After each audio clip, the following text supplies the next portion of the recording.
Let's talk about how to manage estimated tax payments without surprise tax bills or giving the IRS an interest-free loan. Estimated taxes don't have to feel like a game of roulette. Most business owners get stuck either overpaying and giving the IRS a tax-free loan or underpaying and facing a nasty surprise tax bill with penalties and interest. The good news is, with a simple system, you can stay in control of your cash, avoid penalties, and never let your tax bill catch you off guard. Here's the guide I teach on how to manage estimated tax payments the smart way. Step one is understand who owes what. Depending on the type of business that you have, you may file two tax returns or one tax return, a personal tax return and a business tax return. So if you're a sole proprietor, a single member LLC, your business profits are going to be filed and stated on your personal tax return. You won't have a second business tax return. The entities that have a separate business tax return from your personal are going to be your 1065 partnerships, your S Corps, and your C Corps. Now, it's important to also understand that the S Corps and the partnership tax returns both flow through and plug into your personal tax return. Now, the only entity that pays a federal income tax is a C Corp, which we don't see a lot in the law firm space. So an S corporation and a 1065 partnership will likely only pay state income tax. Everything else will flow through to your personal tax return, where you will pay both state and federal income tax. Now, as a clarifying point, the IRS doesn't care if you forget to set aside cash. They still want their share, and that's why you need a system and not guesswork. Step two is to stop using pre-printed vouchers as your only guide of how much to pay in estimated tax payments. Here's what most tax preparers do. They finish your tax return for any given year, and they will hand you four pre-printed vouchers and say, see you next year, pay these each quarter this year. Those vouchers are based on what you paid last year, and it's called the safe harbor amount. Now, safe harbor vouchers exist for good reason. Paying those amounts keeps you free from penalties and interest, which is a good thing. But where they fail you is that they assume your current year's income looks just like your last year's income. And that's a bad bet. If you've grown, you'll owe more. If you've shrunk, you'll overpay. Either way, assumptions equal surprises.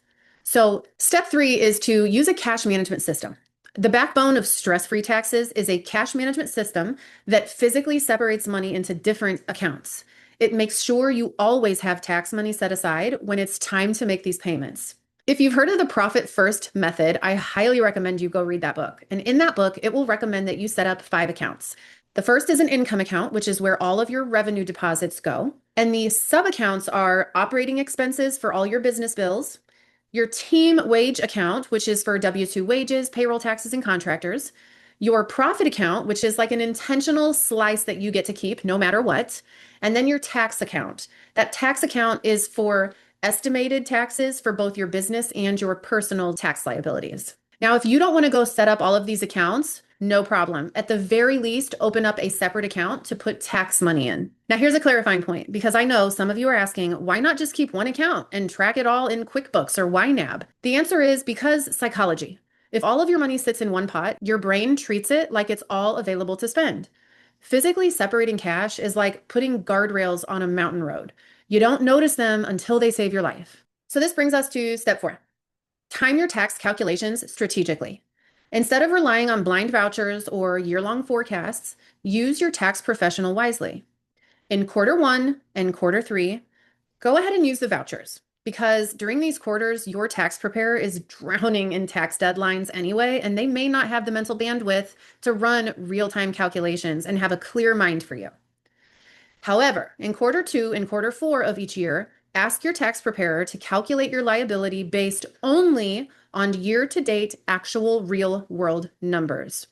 No guessing what the rest of the year looks like. Now, because the payment due dates in these 2 quarters fall in the middle of the 3rd month of that quarter, you'll need to provide your year-to-date financial reports the month prior to the due date.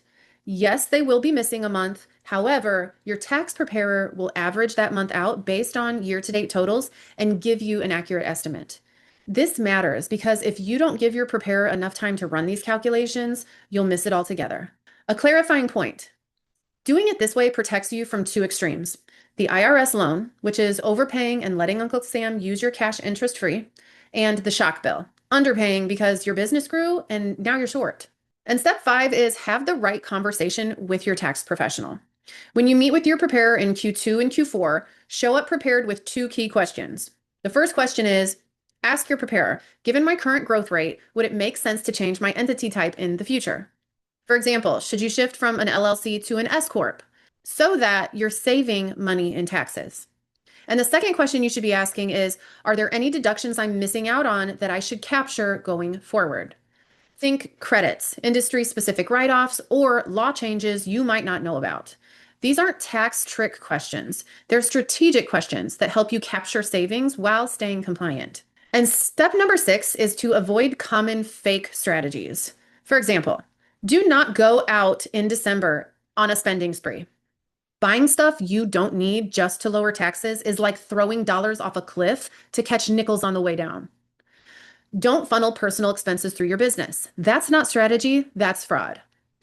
Don't only talk to your tax professional once a year. You'll miss mid-year course corrections. And don't buy big assets just for depreciation. If you don't need the truck or equipment, you're just draining cash. The payoff of strategically approaching your estimated tax payments in this way is that when you use this system, you always have tax money ready, set aside in a separate banking account.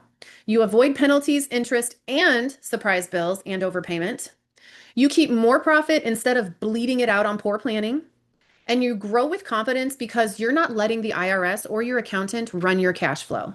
Taxes stop being a game of chance and start being just another part of your well-oiled financial system. So we've created a bonus for you. Download the one-page, quarter-by-quarter, step-by-step guide that you can take with you to your tax preparer's office every single quarter to make sure you don't miss a thing.